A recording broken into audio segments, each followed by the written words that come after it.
So আজকের টপিকটা হচ্ছে লার্নিং কার্ভ। এই টপিকটা নিয়ে একটু কথা বলি আগে। আমাদের এইটা খুব জেনারেল ভাবে একজন অপারেটর বা একজন প্রোডাকশন ফ্লোরে যারা কাজ করে তাদের ডাটাগুলা নিয়ে অ্যানালাইসিস করার জন্য খুব ইজিলি ইউজ করা হয়। যেমন খুব ইজিলি বা খুব ফ্র্যাঙ্কলি যদি কমন কিছু কথা বলি, লাইক একটা অপারেটর কে আমি একটা কাজ অ্যাসাইন করে দিলাম। আমরা তো এখন বুঝেই গেছি একটা অপারেটর কিভাবে কাজ করে। টাইম স্টাডি যেহেতু পড়ে ফেলছি, নাকি সবাই বুঝে গেছি না যে কিভাবে একটা অপারেটর কাজ করে। সেই জিনিসটার উপর বেস করে মনে করে একটা অপারেটরকে আমি বললাম তোমার আজকে থেকে কাজ হচ্ছে এই লাইনে তুমি এই কাজটা বারবার করবা। তো একটা লাইনে সে বসে কাজ করতেছে। লাইক প্রথম দিন সে কাজটা করলো এবং দিন শেষে আমরা হিসাব করে দেখলাম সেই কাজটা করতে বা ওই কাজটা করতে তার লাগতেছে হচ্ছে 5 মিনিট। একটা কাজে মানে কাজটা একবার করতে লাগছে 5 মিনিট। এখন যদি সে প্রতিদিন এই একই কাজ করে, অন্য কোনো কাজ করছে না, এভরিডে একই কাজ করতেছে, এখন বলো তো যে আফটার 1 উইক, আফটার 1 উইক, এখন বলো আফটার 1 উইক এই লোকটার কি হবে? তখনও কি 5 মিনিটই লাগবে? টাইম কম লাগবে তখন। দাম লাগা কম লাগার কথা কিনা? জি স্যার। হুম, আচ্ছা, তাহলে 5 মিনিটের কম আমরা ধরে নিলাম 4 মিনিট লাগতেছে 1 উইক পরে। মানে কমে গেছে, এটা তো বুঝতে পারছি কেন। কারণ এই যে ধরো তোমাদের যে টাইম স্টাডি অঙ্কগুলো আমরা করাইছি প্রথম দিকে যেরকম ভাবে করাইছি, একটা অঙ্ক করতে আমাদের হয়তো পুরো একটা ক্লাস চলে গেছে 75 মিনিট বা 40 মিনিট 70 মিনিট। এখন পরীক্ষার হলে কি অত সময় দেওয়া হবে একটা অঙ্ক করতে? বা তোমরা যখন অ্যাসাইনমেন্ট করেছো এত সময় লেগেছে? লাগেনি। কারণ করতে করতে তোমাদের কিন্তু একটা লার্নিং হয়েছে, তোমরা কিন্তু একটা সার্টেন লেভেলে যাওয়ার পরে মনে হচ্ছে না এখন আমাদের খুব বেশি সময় লাগবে না। তোমরা বাসায় অনেকে পরীক্ষার আগে আরো প্র্যাকটিস করবা, সময় আরো কমে আসবে। তো দেখা, আচ্ছা বলো আফটার 2nd উইক, মনে করো এর পরের উইকে কি আরো একটু কমার কথা কিনা? যেহেতু সে আরো ইউজ টু হয়ে গেছে, সে আরো শিখেছে কাজগুলা করতে করতে, বুঝতে পেরেছে কোথায় ভুল হচ্ছে কোথায় কি হচ্ছে, তো কমে গেছে। ঠিক আছে, এরকম কিন্তু স্বাভাবিকভাবেই হওয়ার কথা। আচ্ছা ইব্রাহিম 44 কিছু বলতে চাও?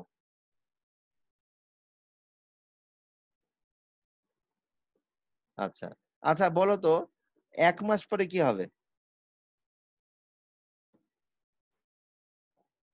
স্যার আরো ইউজ টু হয়ে যাবে। আরো কমে যাবে।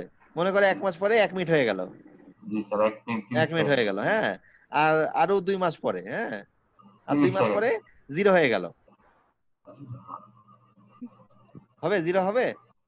না স্যার, জিরো আর হবে আর না। আর আরো 4 মাস পরে মনে করো 4 মান্থ, কত হবে? মনে করো তুমি যেটা বলতে 0 হয়েছে, মাইনাস -5 হয়ে গেল স্যার। হবে হবে, এটা কি পসিবল? না না স্যার না এটা সম্ভব স্যার, না স্যার। মাইনাস তো পসিবল না পসিবল না স্যার। স্যার। এটা কখনোই পসিবল না। একটা না সময় হওয়ার পরে কি হবে জানো, ওই যে যেটা বললাম যে কাজের উপর ডিপেন্ড করে সার্টেন একটা লেভেলে যাওয়ার পরে ওই টাইমটা আর কমবে না, কম, ঠিক কি না? এই যে আমি যেটা একটা ফান করে এগুলা যে জিরো বললাম, মিনিট কি এগুলা পসিবল আসলে স্যার? কিন্তু বোঝানোর জন্য, আসলে কি আফটার 1 মান্থ এরকম হওয়াটা হয়তো বা নাও হতে পারে, হতেও পারে, ঠিক আছে। অথবা 2 মান্থ পরে তো ডেফিনেটলি ইনসেন যে 0 মিনিট কিভাবে হয়, একটা কাজ করতে কোনো 0 মিনিট লাগতে পারে? এটা হইতেই পারে না, ঠিক কি না? তারপরে ওই যে বললাম 4 মাস পরে 0.5, সেটাও কি পসিবল? সেটাও পসিবল না। এখন এই যে কতদিন পরে আসলে টাইমটা ওর ওর লার্নিংটা হয়ে যাবে বা কতদিন পরে আসলে সে শিখে ফেলবে, সেটা তার কাজের উপর ডিপেন্ড করে। কাজ যদি খুব সহজ হয় 2 দিনেই শিখে ফেলতে পারে, কাজ যদি খুব কঠিন হয় তাহলে মাসখানেকও লেগে যেতে পারে, ঠিক কি না? এগুলো তার পরিস্থিতির উপর, তার ক্যাপাবিলিটির উপর ডিপেন্ড করে। তো এই যে একটা সার্টেন টাইমের পরে সময়টা কমবে না, ওই টাইমটাকে আমরা সাধারণত বলি স্ট্যান্ডার্ড টাইম, যেই টাইমটা এতদিন আমরা হিসাব করে আসছি, সেই টাইমটাকে বলতেছি আমরা স্ট্যান্ডার্ড টাইম। ঠিক আছে, যেই টাইমটা আমরা এতদিন হিসাব করে আসছি, এই যে স্ট্যান্ডার্ড টাইমটা আমরা যদি, মানে মোট কথা একটা অপারেটর যখন কাজ শুরু করলো, প্রথমে শিখলো, তখনই আমি তাদের কাছ থেকে ডাটা নিব না, সাইকেল টাইম নিব না। যখন তার কাজ শেখা শেষ, সে সব বুঝে গেছে, তখন তার কাছ থেকে ডাটা নিব। সেই সময় যে ডাটাগুলো পাওয়া যাবে সেখান থেকে একটা সার্টেন টাইমের পরে স্ট্যান্ডার্ড টাইম পাওয়া যাবে। তো যাই হোক, এই যে টাইমটা কমতেছে, এখন কেন এই এত চিন্তা ভাবনা করলাম, এত টাইম কমলে আমাদের কি লাভ? আসলে আমরা যখন প্রোডাক্টিভিটি পড়িয়েছিলাম, আমরা এটা বোঝানোর চেষ্টা করেছিলাম যে সময় যদি একটা প্রোডাকশন করতে কম লাগে, কস্টিংও কমে যায়। মনে আছে? এই কথাটা কিন্তু প্রোডাক্টিভিটি পড়ানোর সময় বলেছিলাম। আবার বলি, সময় যদি কম লাগে তাহলে কি হবে? সময় যদি কম লাগে সাথে সাথে আমাদের কিন্তু প্রোডাক্টিভিটিও কস্টিং কস্টিং কমে যাবে, তাই না? Costing আমাদের কমে যাবে। সবকিছু ইঞ্জিনিয়ারদের মেইন টার্গেট বা আইর মেইন টার্গেটই হচ্ছে প্রসেস লাইনের কস্টকে কমা। অপটিমাইজ করা, যত কমানো যায়, খরচ কমানো যায়, সেটাই আমাদের মেইন টার্গেট। এই লার্নিং কার্ভটা আমরা কেন করি? এখানে প্ল্যানিং এ অনেক হেল্প করে আমাদের এই লার্নিং কার্ভটা। ঠিক আছে, এটা আমরা এখন ম্যাথমেটিক্যালি দেখবো, তার আগে আসলে আমরা একটু ওই থিওরিটিক্যাল কথাবার্তা আছে সেগুলো একটু তোমাদের এক্সপ্লেন করে দিব, যাতে তোমাদের বুঝতে সহজ হয়। তো এই আজকে ইনশাল্লাহ হয়তোবা চ্যাপ্টার শেষ করতে পারবো, হয়তোবা যেহেতু একটু অনলাইন ক্লাস একটু সময় বেশি লাগে, হতে পারে নেক্সট ক্লাসে আমাদের এই চ্যাপ্টারটা, ছোট চ্যাপ্টার শেষ হয়ে যাবে। তাহলে আমরা পরের স্লাইডে যাই। লার্নিং কার্ভটা তার মানে বুঝতেই পারছো, একই কাজ যখন একই অপারেটর বারবার করতে থাকে তাহলে তার কি হবে? টাইম কি হবে? কমে যাবে। এটাই হচ্ছে লার্নিং কার্ভ। একই কাজ বারবার যখন একজন অপারেটর করবে সময় কম লাগবে, এটাই লার্নিং কার্ভ বলা হচ্ছে। যে আমরা এখন পরের স্লাইডটা গেলে আমার মনে হয় আরো ক্লিয়ার হবে। এই যে দেখি, দেখো বলছে লার্নিং কার্ভ, এখানে অনেক কথাবার্তা আছে, তোমরা পরিষ্কার করে পড়বা, ভালো করে পড়লেই বুঝতে পারবা। আমি একটা লাইন দাগিয়ে দিচ্ছি, এই লাইনটা তোমরা সবাই একটু ভালো করে দেখো। এই যে কই গেল এটা,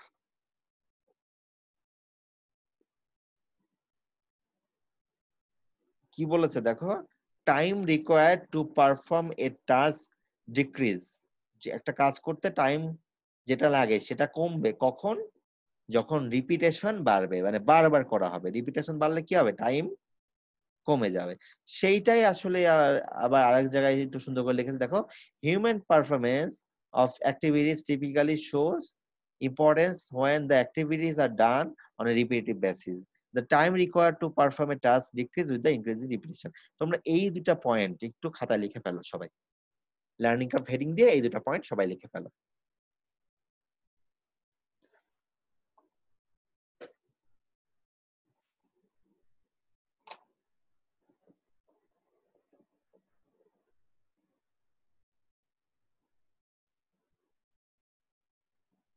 যারা সবাই আছো ইনবক্সে আমাকে অ্যাটেন্ডেন্সের ইয়েগুলো দিয়ে দিও, হ্যাঁ? অনেকে দিয়ে দিছো দেখছি, যারা দিয়েছো তারা তো দিয়েছে, আর লেখার দেওয়ার দরকার নাই। ইনবক্সে অ্যাটেন্ডেন্স গুলো দিয়ে দিও।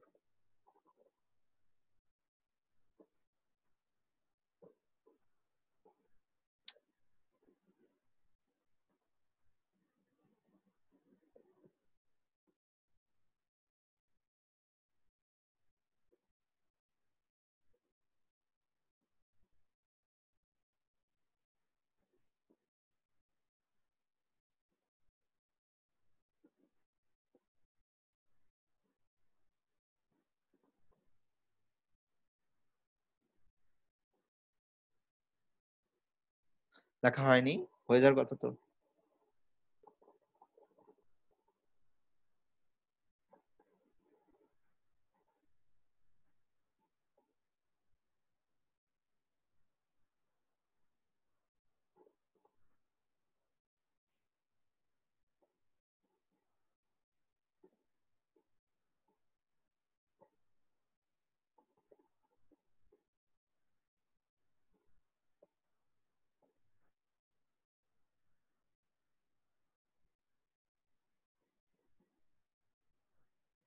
আচ্ছা, মনে হয় হয়ে গেছে লেখাটা কি?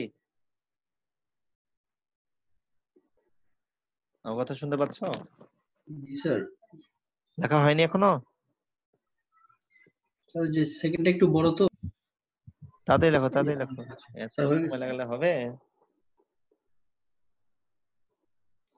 আচ্ছা, আরেকটা জিনিস আমি একটু বলেছি যে লার্নিংটা আসলে কেন আমরা করছি, এটা দুটার ইস্যু, একটা হচ্ছে টাইম এবং কস্টিং এর ব্যাপার।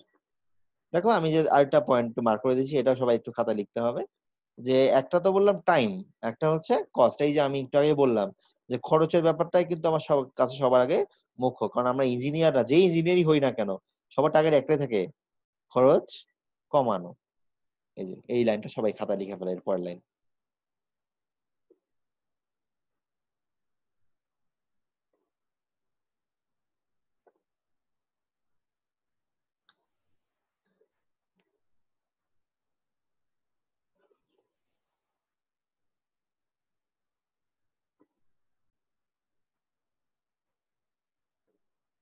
হুম।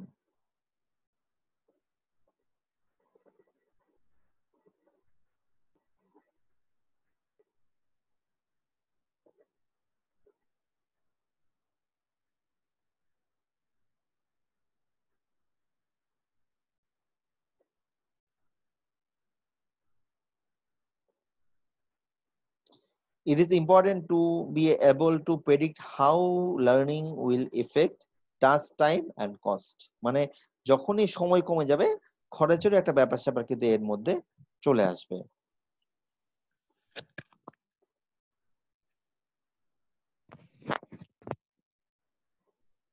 হয়েছে তো স্যার লেখা। কার্ভটা আসলে দেখতে কেমন হয়? এই কার্ভটা সবাই খাতায় এঁকে ফেলো। দেখো আমরা কি বলছি, প্রথমে একটা প্রোডাক্ট আমার হয়তো বা সময় লাগছিল লাইক 10 মিনিট, মানে একটা এক্সাম্পল দিচ্ছি, লাইক প্রথমে আমার সময় লাগছিল 10 মিনিট, আস্তে আস্তে কি হচ্ছে, ইউনিট কোয়ান্টিটি বাড়ছে, আমার প্রোডাকশন কস্টিং কি হচ্ছে, টাইম গ্র্যাজুয়ালি কিন্তু ডাউনওয়ার্ড কমতেছে। এই কমতে কমতে দেখো একটা সার্টেন লেভেলে যাওয়ার পরে কিন্তু আর কমছে না, এই যে থেমে গেছে, এটা কিন্তু স্ট্রেট যাবে। এই যে সময়টা শেষ হয়ে গেল, এটাকেই আমরা বলতেছি এন্ড অফ লার্নিং। এটাকে আমরা কি বলছি? End of learning. এই জায়গাটা তো মনে করো এখানে একটা আমি একটু ইয়ে এঁকে নিই, তাহলে সহজ হবে। এই যে দেখো এখানে যে কিন্তু আর কমার কোনো আমি ইয়ে দেখছি না, এই জায়গাটা বলতেছে, এটাকে আমরা বললাম লাইক এন্ড অফ লার্নিং। হ্যাঁ, এইটাকে আমরা বললাম এইটা হচ্ছে আমাদের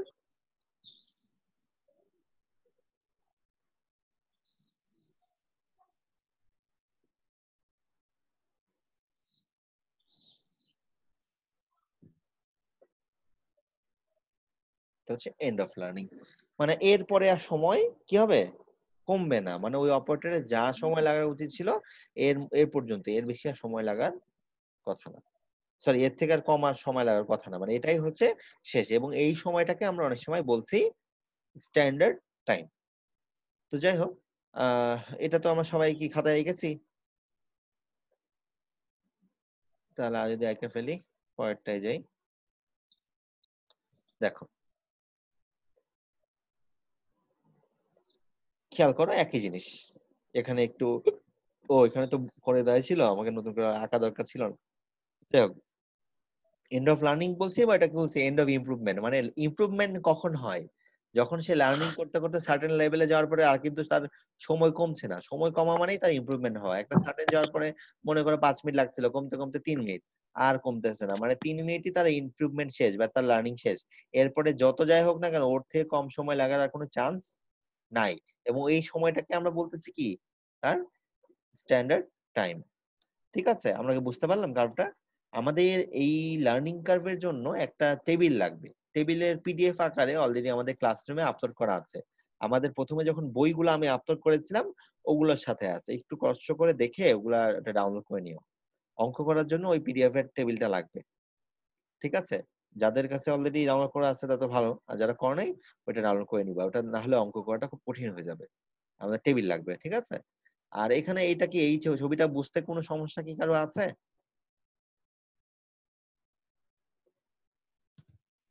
না স্যার। আচ্ছা, হ্যাঁ না বলতে হবে কিছু, যাই হোক, হ্যাঁ ঠিক আছে, ওকে। তো মানুষজন কমতেছে বাড়তেছে। তো যাই হোক, আরেকটা জিনিস যেটা বলতে চাচ্ছিলাম, যে এখানেও দেখো এই যে এন্ড অফ লার্নিং হচ্ছে, সবগুলা মানে অপারেটরের পারফরমেন্স তো একরকম না, বা তাদের শেখার যোগ্যতা কিন্তু একরকম না, ঠিক কিনা বলো? কারণ একই জিনিস দুইজনকে শেখানো হচ্ছে, কেউ হয়তো বা একটু তাড়াতাড়ি শিখে ফেলে, কেউ হয়তো বা পারেই না, আবার কেউ হয়তো বা তাকে একবার বললেই হয় চলে। যেমন তোমাদের ক্লাসের মধ্যে আছে, মনে করে একজন ক্লাসে এইবার করলা, যা করলা এটা পরীক্ষা হলে একবার লিখবা এবং সে ভালোই করে। ঠিক আছে, আমার এখন দরকার নাই যে স্যার অমুক করে এটা জানা দরকার নাই, কিন্তু এরকম কিন্তু কিছু স্টুডেন্ট থাকে। আবার কিছু স্টুডেন্ট থাকে সে সারাদিনই পড়াশোনা করছে, তারপরে দেখা যাচ্ছে সে পারছে না, কারণ এখন ব্যাপারটা হচ্ছে সবার লার্নিং এর ক্যাপাবিলিটি একরকম না। এখন বিভিন্ন ফ্লোরের ক্ষেত্রেও বিভিন্ন অপারেটরদের লার্নিং এর ক্যাপাবিলিটি বিভিন্ন রকম, সেই অনুযায়ী কিন্তু আমাদের এই লার্নিং কার্ভটা একটু ডেভিয়েশন হতে পারে। একটা স্ট্যান্ডার্ড লার্নিং কার্ভ থাকবে, কিন্তু বিভিন্ন ক্ষেত্রে অনেকের ক্ষেত্রে কি হবে, কি কেউ হতে হবে অ্যাভারেজ অপারেটর, কেউ হয়তো বা হাইলি কোয়ালিফাইড। ঠিক আছে, যেমন আমি এই যে কার্ভটা এঁকেছি, কার্ভটা যে এঁকেছি এখানে একটা ইয়ে ইউজ করি, তাহলে দেখতে এখন মনে কালার দেখতে পাচ্ছ, আমি একটা স্পটলাইট ইউজ করছি রেড কালারের, দেখতে পাচ্ছ? জি স্যার। হ্যাঁ হ্যাঁ আচ্ছা দেখো একজন অ্যাভারেজ ওয়ার্কারের জন্য এই সময়টা এত তাড়াতাড়ি মানে এই যে এখানে মনে করে 100 কোয়ান্টিটি প্রোডাক্ট বানানোর পরে তার এই লেভেল সে অ্যাচিভ করে ফেলছে কিন্তু যে এর থেকে ভালো সে হয়তো বা এর আগে এই জায়গাটা অ্যাচিভ করে ফেলবে না হয়তোবা তার জি কার্ভটা স্যার। এরকম হবে একটু ডাউনওয়ার্ড হবে হয়ে আরো আগেই সে এখানে এই জায়গাটা অ্যাচিভ করে নিয়ে এখানে নিচে নেমে যাবে আবার আরেকজন আছে একটু স্লো সে আসলে বুঝে না পারে না তার ক্ষেত্রে কার্ভটা কেমন হবে দেখো এইভাবে নেমে নেমে কখনো হয়তো বা সে এই স্টার টাইমকে সাহায্য করতে পারবে না এমনও হইতে পারে সে মানে পারছে না তার পক্ষে এই যে লেভেলে আসা সম্ভব না তো এই জন্য লার্নিং কার্ভ আমাকে ডিফারেন্ট ভাবে এই ধরনের ওয়ার্কার গুলাকে আইডেন্টিফাই করতে হেল্প করে অনেক ভাবে ক্ষেত্রে কস্টিং এর ক্ষেত্রেও হেল্প করে সেটা আমরা পয়েন্ট আকারে একটু পরে এক্সাম্পল আকারে দেখবো এবং পয়েন্ট গুলো বুঝাই দেওয়ার চেষ্টা করব তো যাই হোক আমরা পরের স্লাইডে যাই আহ, তো দেখো এটা হচ্ছে খুব কমন এই যে এখানে যাই বলতেছি যে এই যে আমরা যে প্রথম দিকে সময়টা কম ছিল আসলে কেন কম ছিল জানো কারণ হয় কি ইনিশিয়ালি যখন একটা প্রসেস লাইনের মেশিন আমরা সেট আপ করি আমাদের দেখা যায় কি অপারেটররা তাদের কাজ শুরু করে এবং শুরু করার সরি এটা না এটা এই যে এখানে খেয়াল করো যে অপারেটররা ইনিশিয়ালি কাজ শুরু করে এখন প্রথম দিকে টাইম কমে কেন কারণ তাদের এটা সেট আপ টাইম প্রথমে মেশিনে বোঝালাম সে ভুল করছে শিখছে বুঝতেছে এই যে সেট আপটা হয়ে যাওয়ার পরে এই যে তার সেট আপটা একটা সার্টেন পিরিয়ড পর্যন্ত তার কিন্তু সেট আপ হবে মানে তার বুঝতে সময় লাগবে কাজটা কিভাবে করতে হয় এটাকেই আমরা বলতেছি এই তার সেট আপ টাইম এই সেট আপটা টাইম হওয়া মানে একটা সার্টেন টাইমের পরে সে সব বুঝে যাবে এটা কিভাবে করতে হয় তারপরে আর সময় কমবে না তখনই ডান পাশে যে অংশটা সেটা বলতেছি আমরা মাস প্রোডাকশন মানে বারবার এই কাজটা করার জন্য প্রতিবারই এই একই কাজ করবে এবং সেই জন্য ওই মনে করো আগে যেমন 10 মিনিট লাগতেছিল পরে কমতে কমতে 3 মিনিট লাগছিল এখন সেটা হয়তো বা 3 মিনিটেই নেমে আসবে 10 মিনিট আর থাকবে না আমি কি বুঝাতে পারলাম জি স্যার জি তাহলে স্যার। লার্নিং কার্ভ ইউজ জি স্যার। এটা আসলে এখানে একটা লাইনে লেখা আছে এটা আবার স্টিভেনসনের বই থেকে নেওয়া এই যে দেখো learning curve are useful for the production setup but not usually for the mass production খেয়াল করো ভালো করে যেটা প্রোডাকশন সেটআপের জন্য আমাদের কাজে লাগে কারণ ইনিশিয়াল অবস্থাকে নিয়েই আমরা যদি কস্টিং করি কস্টিং অ্যাপ্রোপ্রিয়েট হবে না আমাদের ওই মেশিন সেটআপের জন্য যে সময় লাগছে এটাকে সেটআপ করার জন্য যা যা কস্টিং লাগে সেটা করতে হবে কি যখন সে তার সেটআপটা হয়ে যাবে সে বুঝে ফেলবে তার লার্নিং হয়ে যাবে তখন থেকে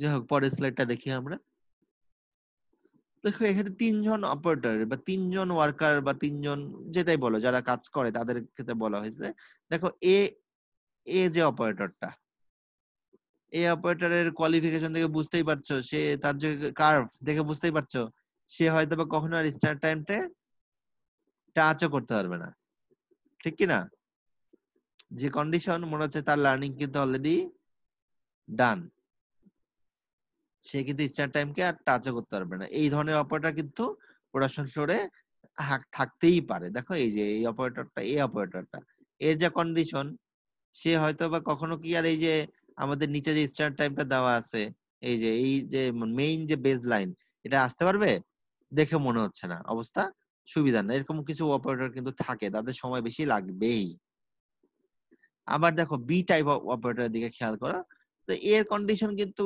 কম্পারেটিভলি গুড অন্যদের থেকে কম্পারেটিভলি আমি যদি বলি গুড দেখো এ হয়তো বা আর কিছুক্ষণের পরে লাইক এমন বলতে পারি যে হয়তো বা আরো সার্টেন কোয়ান্টিটি পরে এ মেবি আমাদের স্ট্যান্ড লাইনে কিন্তু টাচ করতেও পারে বুঝতে পারছি এটা বি মানে অ্যাভারেজ টাইপ মানে কোয়ালিফিকেশন মোটামুটি ভালো এবং এবার লুকস এবার সি টাইপ দেখো is very very qualified enough দেখো সবাই 1 সপ্তাহ পরে টাচই করতে পারে না এ কিন্তু 1 সপ্তাহ লাগে নাই তার আগেই সব শিখে বসে আছে খেয়াল করো ভালো করে দেখছো 1 উইক পরে তার স্টার্ট টাইম থেকে কিন্তু আরো কম সময় লাগতেছে যেটা সময় লাগার কথা ছিল তার থেকেও কম সময় লাগতেছে আর হয়তোবা 3-4 দিনের মাথায় হয়তোবা এমন হতে পারে 3-4 দিনের মাথায় সে শিখে বসে আছে সব তার আর লাগছে না সে যে তার স্টার্ট টাইম যেটা ছিল সেটা কিন্তু সে রিচ করে ফেলছে এরকম কিন্তু অপারেটর প্রোডাকশন ফ্লোরে থাকতে পারে। এই ধরনের জিনিস কনসিকুয়েন্স গুলা কিন্তু আমরা জেনারেলি লার্নিং কার্ভের মাধ্যমে অ্যানালাইজ করতে পারি যে কাদের ক্ষেত্রে কি কন্ডিশন হবে। যে আমি সিনারিও বললাম, মোট কথা আমাদের টার্গেট কি? এই যে দেখো সার্টেন টাইম তারা অপারেটররা শিখছে এবং কাজগুলা তারা কিন্তু সামনের দিকে আগাচ্ছে এবং বুঝতে পারছে একটা সার্টেন টাইমের পরে তাদের কত সময় লাগতে পারে, কি বৃত্তান্ত, এবং তাদের লার্নিং রেটের একটা ব্যাপার আছে। এগুলো সব ম্যাথমেটিক্স আসবে সামনে। এখানে খুব ইজি ম্যাথমেটিক্স, এই ম্যাথগুলো খুব টাফ না, আমরা করব আর কি। মুছে দিলাম, নেক্সট স্লাইডে যাই। এবার একটু কথাবার্তা বলবো কি নিয়ে, অ্যাপ্লিকেশন নিয়ে কথা বলবো। ও চলে গেছে মনে হয়, সরি। তো আমি আগে যেটা বলছিলাম যে আজকে হয়তো খুব বেশি আমরা সময় পাবো না ম্যাথ করার জন্য, অল্প কিছু ম্যাথ যদি করতে পারি করব। নেক্সট ক্লাসে আমার পুরোটাই ম্যাথ থাকবে এইটার উপরে। দেখো একটা হচ্ছে ম্যান পাওয়ার প্ল্যানিং আর শিডিউলিং। আমরা আমাদের কোর্স আউটলাইনটা আমাদের সবাইকে দিয়েছি, ক্লাসরুমে আপলোড করা আছে, দেখবা ওখানে একটা চ্যাপ্টার আছে, চ্যাপ্টারের নাম হচ্ছে শিডিউলিং। দেখেছো কিনা আমি জানি না, এটা হচ্ছে শিডিউলিং, এটা কিন্তু একটা চ্যাপ্টার আকারে আছে। আর ম্যান পাওয়ার প্ল্যানিং, যে আমাদের কতটা ম্যান পাওয়ার লাগবে সেটা একটা জিনিস কিন্তু লার্নিং কার্ভের মাধ্যমে বোঝা যায়। দেখো একটা কমন একটা জিনিস, একটা প্রোডাকশন ফ্লোরে মনে করো 1 মাসের একটা প্ল্যানিং করলো তারা, যে প্রতিদিনই একটা সার্টেন কোয়ান্টিটি একটা প্রোডাক্ট লাগবে, সেই প্রোডাক্টটা লাগবে 200 পিস করে, প্রতিদিনই লাগবে 200 পিস। ঠিক আছে, প্রতিদিনই লাগবে 200 পিস। আর দেখা যাচ্ছে যে 200 পিস প্রোডাক্ট বানানোর জন্য আমাদের ম্যান পাওয়ার কয়টা সেটা আমরা প্ল্যানিং করতে যাচ্ছি, এবং 200 পিস প্রতি সপ্তাহে এরকমভাবে প্ল্যানিং করা হয়েছে। এখন প্রথম দিন যখন অপারেটররা কাজ করতে বসেছে, তাহলে পার পিস প্রোডাকশন, পার পিসের বাই আমরা যদি স্টার্ট টাইম বলি, যেটা হচ্ছে ওই যে টাইম লাগছিল, প্রতিটা বানাতে লাগতেছিল টাইম পার পিস ধরে নিলাম আমরা 5 মিনিটস। ওই যে 5 মিনিটস প্রথমে বলেছিলাম 5 মিনিটস, তাহলে বলো একটা পিস বানাতে লাগতে কত আমাদের 5 মিনিট। আর এখন বলো তো একটা অপারেটর সারাদিনে 8 ঘন্টায় কত সময় পায়? ওয়ান অপারেটর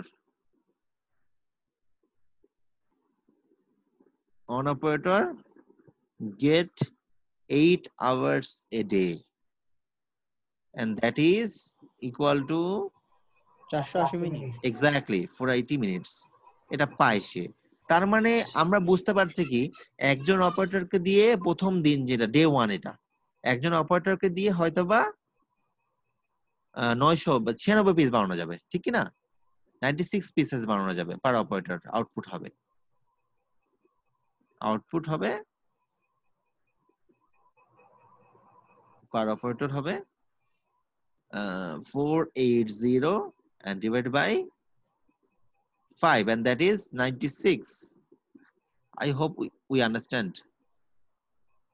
তাহলে এখন বলো আমার লাগবে 200 পিস আর একজন বানায় 96 পিস, তাহলে কয়টা অপারেটর লাগবে তুমি আমাকে বলো তো। প্ল্যানিং করো, খুব সহজ প্ল্যানিং। বলো কয়জন অপারেটর লাগবে? একজন অপারেটর বানায় 96টা আর লাগবে আমার 200 কোয়ান্টিটি প্রোডাক্ট। কয়জন অপারেটর লাগবে? স্যার 2 জন।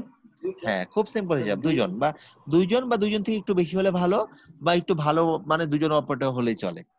এটা কিন্তু এই যে প্ল্যানিং এর যে কাজটা করলাম, এটা ছিল হচ্ছে ফর দ্য ফার্স্ট ডে, এটা ডে 1 এর প্ল্যানিং ছিল, ডে 1 এর প্ল্যানিং।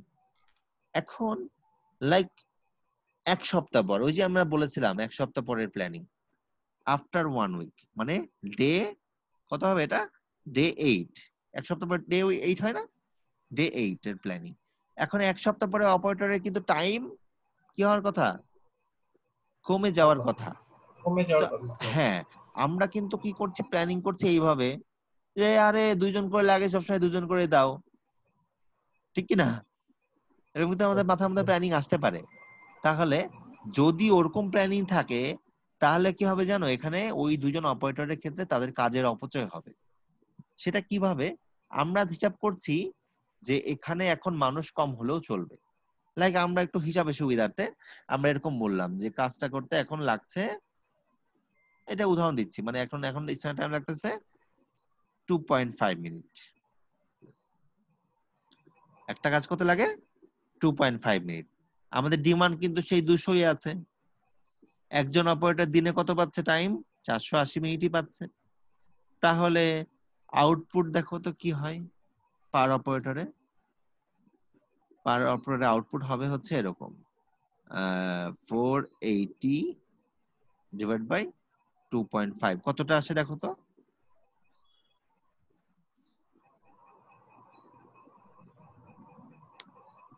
দুইশো চল্লিশ, 96, 192 স্যার 192, রাইট, 192, মানে 192 আসে।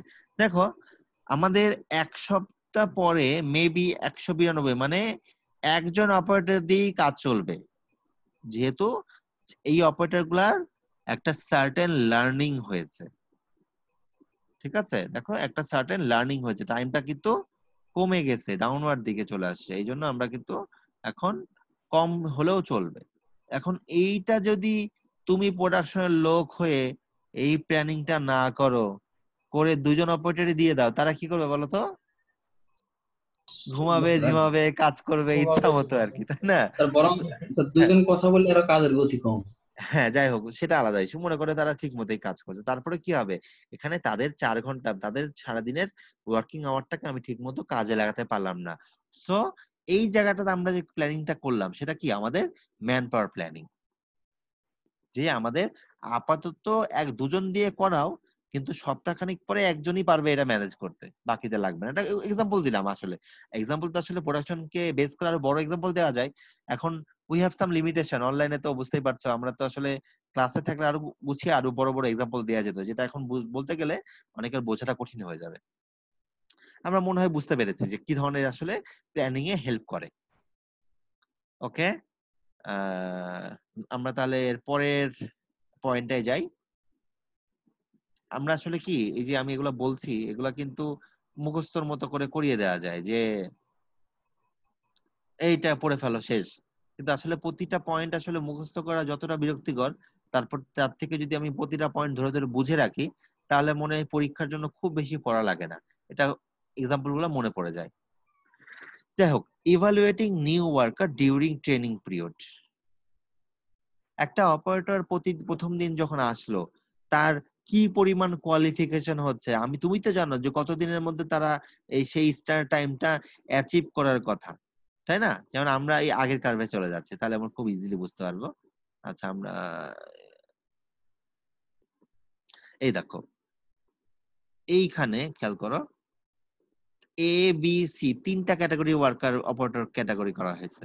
এখন তুমি ইভালুয়েশন কিভাবে করলে বলো তো? যেই অপারেটরটা খুব তাড়াতাড়ি তাদের যে লিমিট টার্গেট তার আগেই ফুলফিল করছে, তাকে আমি বলেছি কি ওভার কোয়ালিফাইড। যে টাচ করবে করবে মনে হচ্ছে কিন্তু করা উচিত ছিল এখনো করতে পারেনি, তাকে বলছে অ্যাভারেজ। আর যে কখনো টাচ করতে পারবে না তাকে বলতেছে কি আন্ডার কোয়ালিফাইড। এটা কিন্তু আমরা তাদের কাজের গতি এবং টাইম দেখে অ্যানালাইসিস করতে পারলাম, সেটা কিন্তু আমাকে লার্নিং কার্ভ আমাকে হেল্প করছে, কারণ আসল ডাটাটা আমরা জানি যে কত টাইমের মধ্যে এটা শিখে ফেলার কথা। এখন একটা অপারেটর কোন লেভেলে আছে সেই জেনে আমি কিন্তু বুঝতে পারলাম না এটা কিন্তু আপ টু মার্ক না, এটা কিন্তু তার এত পর্যন্ত ঠিক আছে। আরেকজনের ক্ষেত্রে বললাম না এটা ঠিক নাই। আমি বোঝাতে পারলাম কি না? তো যাই হোক, এটা গেল প্রাইজিং অফ নিউ প্রোডাক্ট। আমরা সেই একটু আগে যে জিনিসটা করেছিলাম সেখানেই আবার যদি চলে যাই, তাহলে মনে হয় প্রাইজিং নিয়ে খুব ভালো মতোই বোঝানো যাবে। দেখো এইখানে এই যে এক্সাম্পলটা আবার ফিরে আসছি, খেয়াল করো এই অপারেটরের ক্ষেত্রে প্রথম দিকে যে কস্টিং ছিল 200 পিসের জন্য, খেয়াল করো প্রথম সপ্তাহে 200 পিসের জন্য অপারেটর কয়জন কাজ করতেছে সারাদিনে? দুইজন। একজন অপারেটরের কস্টিং হচ্ছে মনে করো পার ডে 80 টাকা।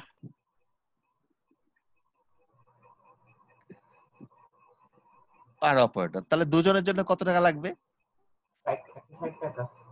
তাহলে কস্টিং আমরা যদি হিসাব করি,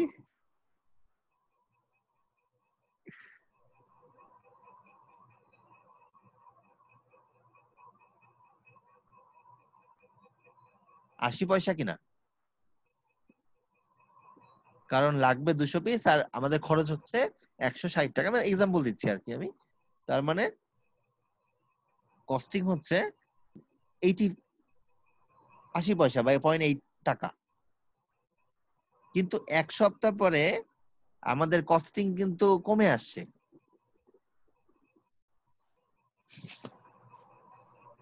এক সপ্তাহ পরে কত কস্টিং আছে হিসাব করে বের করতে পারবা?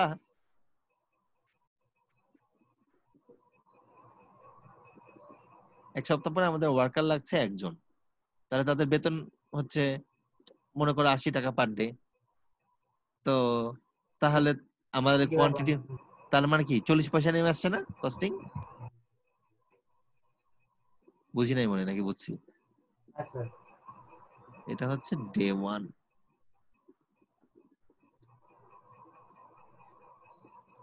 আর এটা হচ্ছে ডে 8।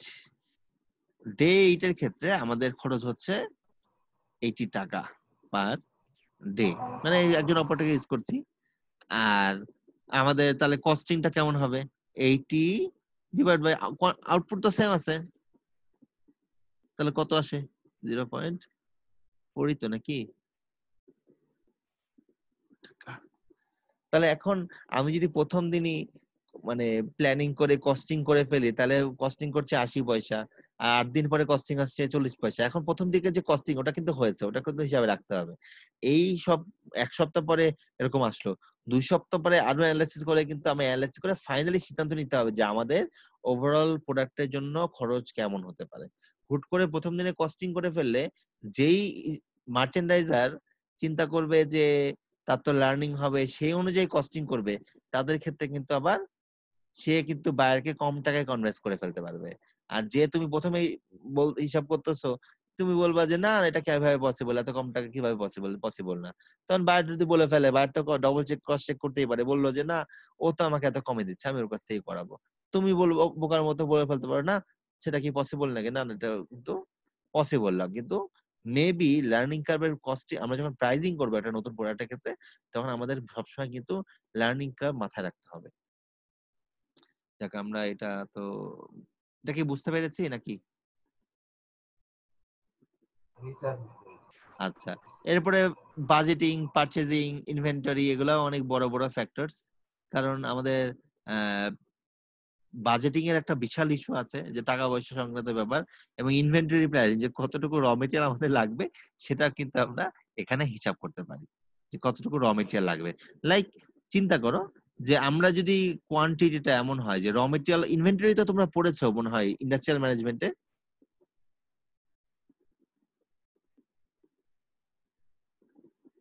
পড়ো না? ইন্ডাস্ট্রিয়াল ম্যানেজমেন্টে ইনভেন্টরি ম্যানেজমেন্ট পড়ো না? জি স্যার। পড়ার কথা তো। হ্যাঁ, তো ওখানে তো ইওকিউ পড়েছো, বা ইনভেন্টরি কি কাজে লাগে, কখন কিভাবে কি হয়, সেফটি ইনভেন্টরি, অনেকগুলো ইস্যু পড়েছো, তাই না? তো এখানে আমাদের যেমন প্রোডাক্ট বানাতে হবে সেই অনুযায়ী কিন্তু আমাদের প্রপার র মেটেরিয়াল ইনভেন্টরিটাও প্ল্যানিং করতে হবে। যেটা যদি ঠিকমতো প্ল্যানিং না করতে পারি, কি হবে? ওয়ার্কার বসে থাকবে, তাই না? সেটা কিন্তু এক ধরনের লস বলা যেতে পারে, সেটা কিন্তু আমাদের এখানে করতে হবে। আচ্ছা যাক, আমরা এই পয়েন্ট, আরো কিছু পয়েন্ট আছে, সেই পয়েন্টগুলো আমরা সবাই লিখে ফেলি, তারপরে আমরা ফাইনালি আমি আর বাকি 2-1টা পয়েন্ট বাকি আছে আমি বলে দেবো, সবগুলো তোমার খাতা লিখে ফেলো। অ্যাপ্লিকেশন অফ লার্নিং কার্ভ, এই মোট এখানে 6টা পয়েন্ট আছে, এবং পরীক্ষার জন্য ভালো করে এগুলো পড়তে হবে।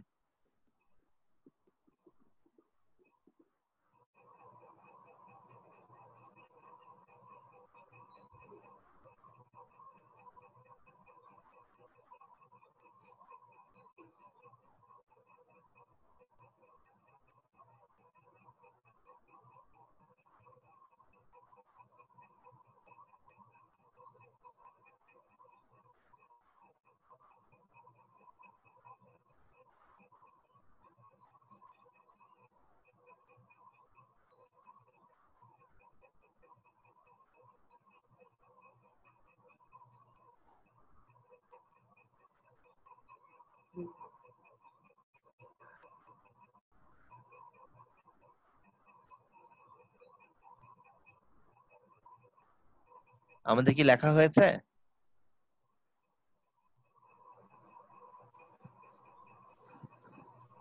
না স্যার, হয়নি এখন। হয়নি? আচ্ছা লিখে ফেলো, এই পয়েন্টগুলো খুব ইম্পর্টেন্ট পরীক্ষার জন্য, এগুলো একটু ভালো করে বুঝে পড়তে হবে। হ্যাঁ,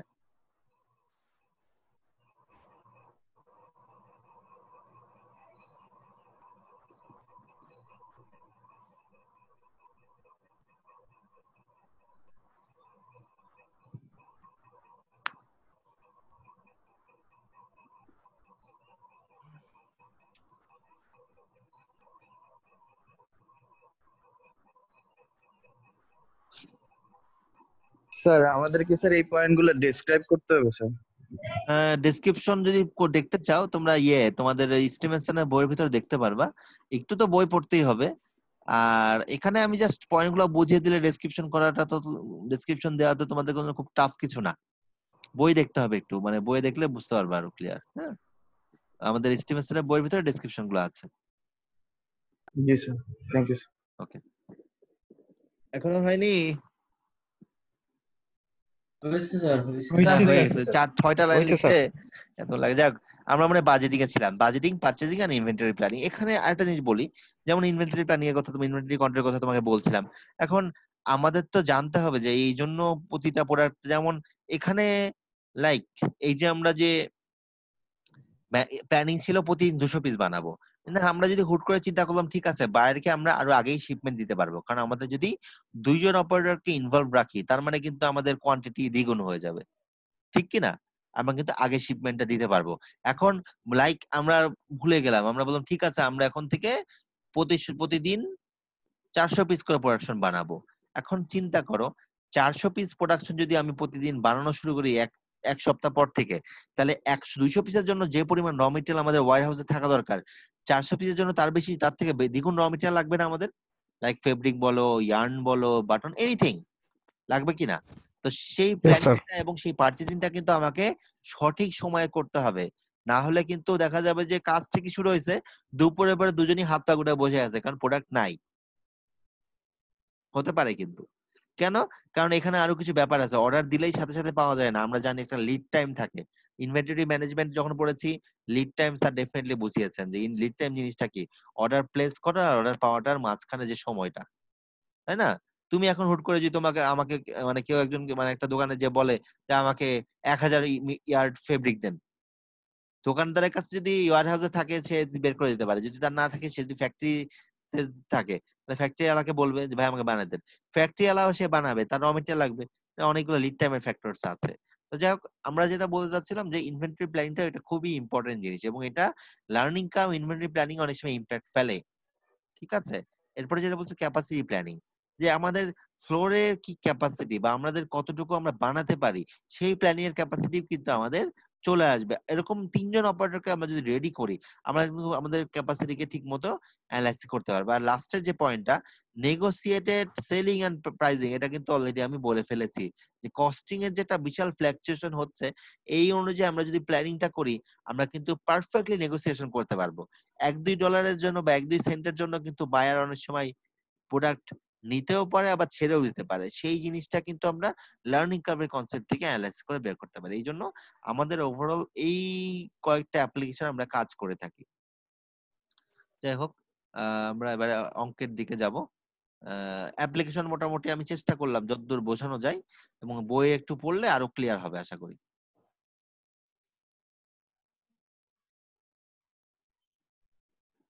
আমাদের সময় যা আছে আসলে এমন একটা সময়, এখানে একটা অঙ্ক শুরু করার মতো সময় নাই, আর ক্লাস ছেড়ে ছেড়ে দেওয়ার মতো ইয়ে নাই। যাক, আমরা দেখি। আমাদের 3টা মেথড আছে লার্নিং কার্ভের, ওকে?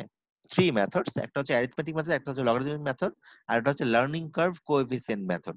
তো 3টা মেথডের মধ্যে প্রথম যে মেথডটা, এই মেথডটা looks like a very easier one, এটা ইজিয়ার ওয়ান। আর এই যে পরের যে মেথডটা যেটা বললাম, এই যে মেথডটা, এইটা আর এটা মেথডটা নিয়ারলি একই, কিন্তু এইটা থেকে দ্বিতীয়টা থেকে তৃতীয়টা there is some similarities আছে, এবং কিছু এইটা থার্ডটা ইজিয়ার, রেসপেক্টিভলি ইজিয়ার, সেকেন্ডটা একটু কঠিন, ঠিক আছে? তো যাই হোক, আমরা আজকে শুধু দ্বিতীয়টা লগারিদম মেথড যেটা, সেটা জাস্ট আমি একটু তোমাদের জাস্ট ফর্মুলাটা দেখাই, তোমরা খাতায় লিখে রাখো, আমি নেক্সট দিন এটা ডিটেইলস আলোচনা করবো। আজকে আসলে সময় নেই এটা ডিসকাস করার, এবং এটা অঙ্ক করানোর তো সময় নেই। আর এখন যদি ডিসকাস করলাম অঙ্ক করলাম না, দেখা যাবে পরে ভুলে যাবা।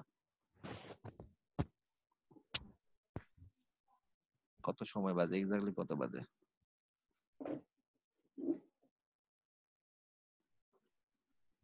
যাই হোক, কই গেল? এই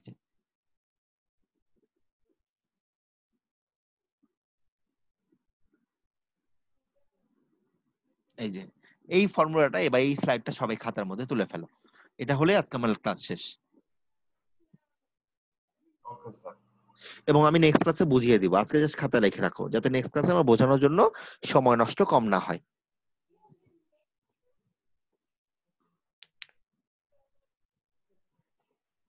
রাকিব কিছু বলতে চাও? না স্যার। ও, হাত তুলে ফেলেছে না? স্যার ম্যাথ কি আজকে করবেন? আর সময় আছে, করতে চাইলে করাইতে পারি। এখন না স্যার থাক। সময় নেই। আজকে জাস্ট সূত্রগুলো লিখো, আমরা নেক্সট ক্লাসে এই স্লাইড থেকে ম্যাথ শুরু করব। হ্যাঁ, যাতে নেক্সট ক্লাসে এটা খাতায় তোলার সময়টা নষ্ট না হয়, এটা খাতায় থাকবে। নেক্সট ক্লাসে আমরা প্রথমে এটা বুঝিয়ে শুরু করে দেব অঙ্ক। হ্যাঁ, খাতায় তুলে ফেলো এটা। ওকে, এখন ম্যাথ করতে মোটামুটি প্রথমে এই কনসেপ্টটা বুঝতে মোটামুটি আমাদের 10-15 মিনিট লেগে যাবে। সময়টা নাই, 10 মিনিটের মতো আমাদের সব টেনে টনে আছে আর কি।